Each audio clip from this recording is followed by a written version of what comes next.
আমরা অধিকাংশ ক্ষেত্রে করের চাপ কমিয়েছি, যে কারণে অনেকেই বলেছেন এটা স্বপ্ন বিলাসী বাজেট, এটা স্বপ্ন অভিলাষী বাজেট। অনেকে অনেক ভাষায় এটাকে সমালোচনা করতে চেয়েছেন। যে বাজেট নিয়ে এক সময় অতীতে যখন বাজেট হতো, তখন ছাত্র সংগঠনগুলোর মধ্য থেকে ঢাকা বিশ্ববিদ্যালয়ে একটা মিছিল বের হতো। সেই মিছিলের স্লোগান থাকতো, এ বাজেট গরিবের, এ বাজেট মানি না, এ বাজেট গরিব মারার, এ বাজেট মানি না। এবার কিন্তু এই স্লোগান নাই। এবার স্লোগান কি? মদের দাম বাড়ানো কেন হলো? এবার স্লোগান কি? সিগারেটের দাম কেন বাড়ানো হলো? এইটাই বিএনপি। বিএনপি শিক্ষা খাতে সর্বোচ্চ বরাদ্দ দিয়েছে, টেকনিক্যাল এডুকেশনের উপরে বেশি গুরুত্ব দিচ্ছে। আপনার সন্তানটা একটা নন টেকনিক্যাল সাবজেক্টে পাশ করার পরে যখন বিসিএস পরীক্ষা দিতে যাবে, সংক্ষিপ্ত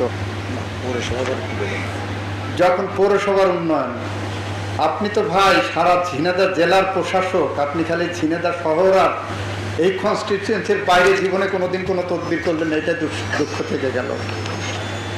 তো যেটা বলছিলাম, টেকনিক্যাল এডুকেশনটাকে আমরা গুরুত্ব দিচ্ছি। এবার টেকনিক্যাল এডুকেশন গুরুত্ব দিচ্ছি, সাথে ছাত্রছাত্রীদেরকে স্কুল বা প্রতিষ্ঠানমুখী করার চেষ্টা করছি। তার অংশ হিসেবে আমরা সাংস্কৃতিক বিকাশের দিকে আগাচ্ছি, তার অংশ হিসেবে খেলাধুলার দিকে আগাচ্ছি। একটু আগে পুলিশ সুপার সাহেব বলে গেছেন যে মাদকের ব্যাপারে আমরা জিরো টলারেন্স দেখাচ্ছি। আপনার আশেপাশে যদি কোনো মাদক কারবারি, মাদক বিক্রেতা, মাদক সেবী, মাদক বহনকারী আপনার চোখে পড়ে, যদি কারোর কাছে বলতে ভরসা না পান, আমার একটা নাম্বার আছে, আমাকে SMS করবেন, ডিটেল পার্টিকুলার দিয়ে, বাকিটা আমাদের দায়িত্ব। আমরা মাদক নির্মূল করতে চাই, সমূলোৎপাটন করতে চাই। ধরেন আপনার ঝিনাইদহ জেলার মধ্যে, পৌরসভার মধ্যে সর্বোচ্চ 100 জন আছে মাদক কারবারি, সর্বোচ্চ। এই 100 জনের জন্য ঝিনাইদহ জেলার এতগুলো মানুষের জীবন আমরা বিপন্ন করে দিতে পারি না। হয় 100 জনকে কারাগারে নিক্ষেপ করতে হবে, আইনের আওতায় সোপর্দ করতে হবে, এবং তার মধ্য দিয়ে তাদেরকে স্বাভাবিক লাইফে আনতে হবে। ক্রস ফায়ার সমাধান না,